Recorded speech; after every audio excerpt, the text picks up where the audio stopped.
ഇപ്പോൾ ചക്കയുടെ സീസണാണ് എവിടെ നോക്കിയാലും അല്ലേ. അപ്പം ഞങ്ങൾക്കും കിട്ടി ഒരു ചക്ക. അപ്പോൾ എന്ത് ചെയ്യാൻ ഇങ്ങനെ വിചാരിച്ചുകൊണ്ടിരുന്നപ്പോഴാണ് അന്ന് ചക്കബോളി ഉണ്ടാക്കാമല്ലോ എന്ന് വിചാരിച്ചു. അപ്പോൾ ചക്കബോളി ഉണ്ടാക്കിയാലോ. അപ്പോൾ അതിന് വേണ്ടത് കുറച്ച് മൈദ എടുത്തിട്ടുണ്ട്. പ്രത്യേകിച്ച് അളവുകളൊന്നുമില്ല കേട്ടോ. ഇതിലേക്ക് നമുക്ക് കുറച്ച് മഞ്ഞൾപ്പൊടി ഇട്ട് കൊടുക്കാം. ഇനി വേണ്ടത് ചെറിയ ജീരകമാണ്, അതും കുറച്ചിട്ട് കൊടുക്കാം. പിന്നെ ഒരു സ്പൂണ് അരിപ്പൊടി ചേർത്ത് കൊടുക്കാം. നല്ല ക്രിസ്പി ആയിട്ട് നമുക്ക് കിട്ടാൻ വേണ്ടിയാണ്. 2 സ്പൂൺ പഞ്ചസാര നമുക്കിതിലേക്ക് ചേർത്ത് കൊടുക്കാം. കുറച്ച് വെള്ളം ഒഴിച്ച് നമുക്കിത് മിക്സ് ചെയ്ത് എടുക്കാം. ഈ ഒരു കൺസിസ്റ്റൻസിലാണ് നമുക്ക് വേണ്ടത്. ഒരുപാട് ലൂസാകാനും പാടില്ല, എന്നാലും കുറുകാനും പാടില്ല.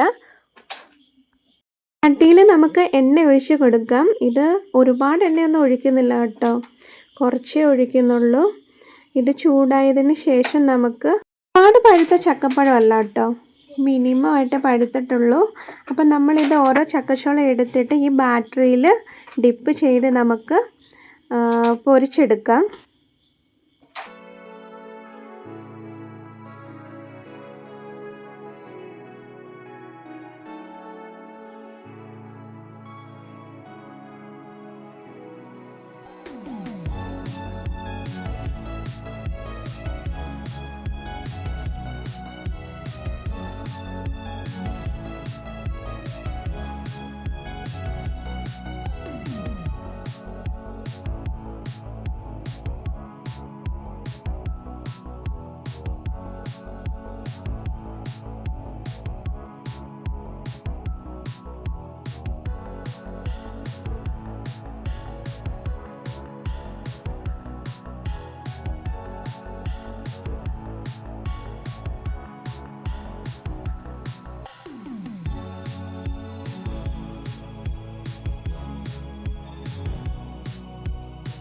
ചെറിയ തീയിൽ വേണം നമ്മൾ ഫ്രൈ ചെയ്തെടുക്കാനായിട്ട്, ഇല്ലെങ്കിൽ അത് കരിഞ്ഞു പോകാൻ സാധ്യതയുണ്ട്.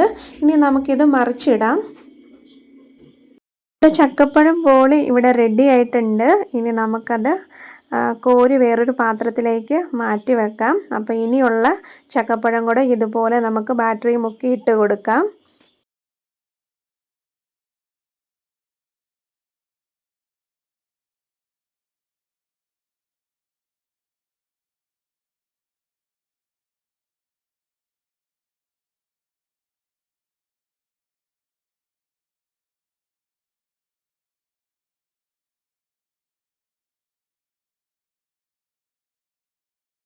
ഇതൊക്കെ ഒരുപാട് ഇഷ്ടപ്പെട്ട സ്നാക്സാണിത്. ചക്ക സീസണിലാണ് കൂടുതൽ ഉണ്ടാക്കാൻ പറ്റുന്നത്. അപ്പോൾ ഇപ്പോൾ തന്നെ എല്ലാവർക്കും ട്രൈ ചെയ്ത് നോക്കാവുന്നതാണ്. അപ്പോൾ ഇതായിരുന്നു ഇന്നത്തെ വീഡിയോ. വീണ്ടും നല്ലൊരു വീഡിയോ ആയിട്ട് കാണുന്നവരെ ടാറ്റാ, ബൈ ബൈ.